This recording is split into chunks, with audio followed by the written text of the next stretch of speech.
Thrill your guests with this smoky patty jollof rice. Everyone will love it. So keep watching. Let's begin.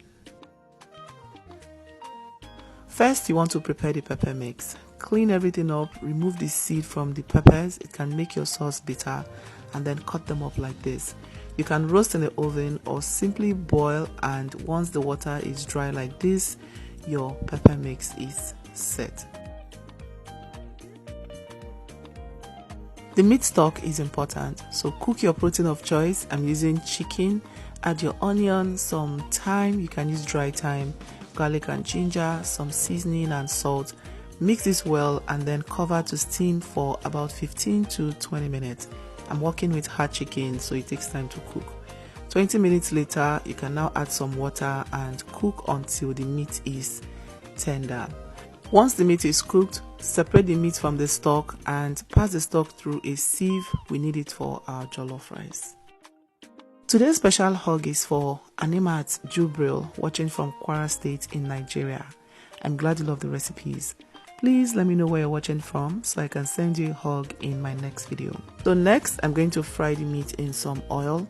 I'm using hard chicken and it's barely got some flesh on it, so the trick here is to crank up the heat so it browns outside faster without the interior getting too dry. Reduce the oil you have in the pan if it is too much, and then fry some onion. You can also add shallot. Shallot brings this sweetness balance to your jollof rice. Now fry your dry spices together with the onion as well. That was some thyme, bay leaf and seasoning before you go in with your tomato paste. Fry the tomato paste for a solid 10 minutes. You don't want this to be sour. Now, if you prefer to roast your bell peppers, you can do that without an oven as well by greasing your pan and then go in with the bell pepper. You want to face it down and cover. After about 10 minutes, you want to, flip. Do this on medium-high heat. Keep going until it is charred, just like this. This is another way to prep your pepper mix if you don't like the boiling method. So now transfer this into your blender and blend. Once the tomato paste is properly fried, go in with your pepper mix. Mix this properly and allow this to fry on very low heat while you prep the rice.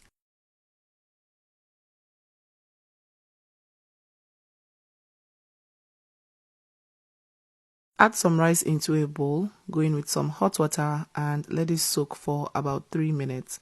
I'm using basmati rice, so you don't want to soak this too much so it is not soggy. Drain the rice and clean it properly with cold water and salt to remove any excess starch.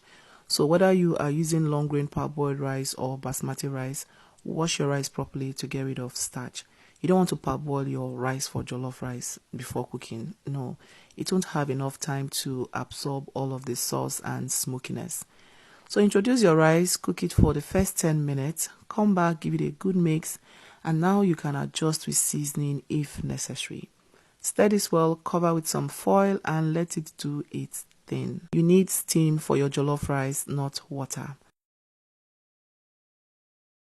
20 minutes later, remove the foil, fluff out the rice to release the steam, and then go in with some stew. Please set some stew aside before you add the rice, and then go in with your butter, tomatoes, and onion. Once it melts, mix this together, cover this for the smokiness to circulate, and your jollof rice is ready.